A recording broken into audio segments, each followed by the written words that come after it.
السلام علیکم سامعین، 2 صفر المظفر اور 28 جولائی ہے۔ خبر کا عنوان ہے بہار معاملے کی سنوائی ہوئی ہے۔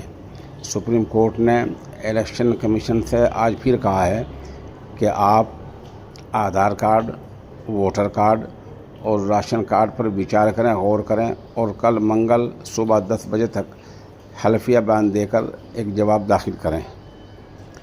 دوسرے، سپریم کورٹ نے پوچھا ہے کہ آپ نے جو 11 دستاویزات لسٹ کیے ہیں، نقل سب کی ہو سکتی ہے، اس کی آپ کے پاس بنیاد کیا ہے؟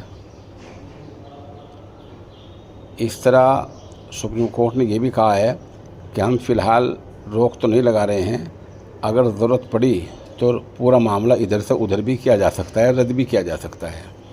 بہرحال یہ معاملہ کل منگل کے دن صبح پھر سنا جا سکتا ہے، اور ابھی سپریم کورٹ نے آخری فیصلہ نہیں لیا ہے اور کل اس پر کوئی بڑا فیصلہ بھی آ سکتا ہے۔ کل تک کے لیے یہ معاملہ آج ٹل گیا ہے۔